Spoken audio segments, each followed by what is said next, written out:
அனைவருக்கும் வணக்கம். நான் உங்கள் ஆண்டிப்பட்டியார்.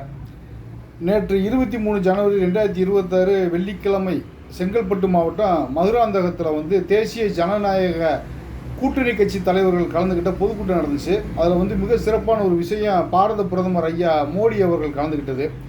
அங்கே ஒரு மகிழ்ச்சியான சம்பவம் நடந்துச்சு. கிட்டத்தட்ட 9 ஆண்டுகளாக எதிரும் புதிராக இருந்த அதிமுகவினுடைய பொதுச் செயலாளர் ஐயா எடப்பாடி பழனிசாமி அவர்களாம், அமமுகவினுடைய பொதுச் செயலாளர் அண்ணன் டிடிவி தினகரன் அவர்களாம் ஒருத்தருக்கு ஒருத்தர் கையை கொடுத்து பரஸ்பர மரியாதை செலுத்திக்கிட்டாங்க, நட்பு பாராட்டிக்கிட்டாங்க. அது அமமுக தொண்டர்கள்ட்டையும் அதிமுக தொண்டர்கள்ட்டையும் ஒரு மிகப்பெரிய சந்தோஷத்தையும் எழுச்சியையும் உத்வேகத்தையும் கொடுத்துருக்கு.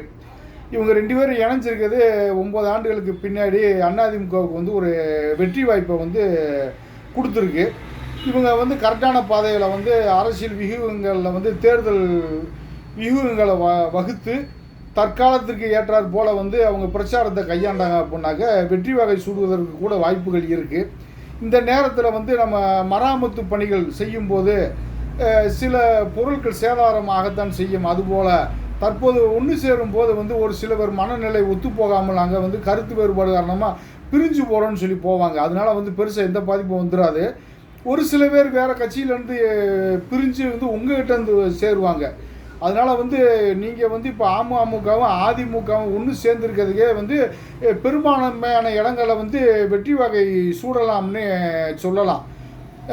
கிட்டத்தட்ட போன தேர்தலில் 31%லேருந்து 5% வரைக்குமே ஒரு 40 தொகுதிகளுக்கு மேலே அதிமுக தோல்வி தழுவுறதுக்கு காரணமான ஓட்டுகளை அமமுக வாங்கியிருந்தாங்க. ஆமாம், அது மாதிரி இப்போ ஒன்று சேர்ந்துருக்கிறதுக்கு எல்லாருமே ஜெயிக்கக்கூடிய வாய்ப்புகள் இருக்குது. கிட்டத்தட்ட 9 ஆண்டுகளுக்கு மேலே சில பேர் சட்டசபைக்குள்ளே நுழைய முடியாமல் இருந்தவங்களுக்கெல்லாம் கண்டிப்பாக அந்த சட்டசபை தேர்தலில் சட்டசபைக்குள்ளே நுழையிறதுக்கான வாய்ப்புகள்லாம் கிடைக்கும்.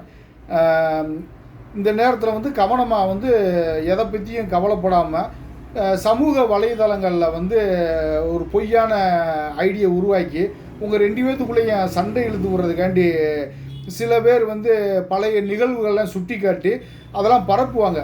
வெற்றி ஒன்று இலக்காக ஒரே நோக்கமாக இதெல்லாம் தள்ளி விட்டு போயிட்டே இருக்கணும். ரொம்ப சந்தோஷமான விஷயம், மகிழ்ச்சியான விஷயம். அமமுகவும் அதிமுகவும் இணைஞ்சிருக்கிறதுக்கு அதிமுகவினுடைய பொதுச் செயலாளர் ஐயா எடப்பாடி பழனிசாமி அவர்களுக்கும் அமமுகவினுடைய நிறுவன தலைவர் அண்ணன் டிடிவி தினகரன் அவர்களுக்கும் இந்த ஒருங்கிணைந்த அதிமுகவினுடைய 2 கட்சியினுடைய தலைவர்கள் தொண்டர்கள் அனைவருக்கும் எனது மனதார வாழ்த்துக்களை தெரிவித்துக் கொள்கிறேன். நன்றி, வணக்கம். உங்கள் ஆண்டிப்பட்டியார்.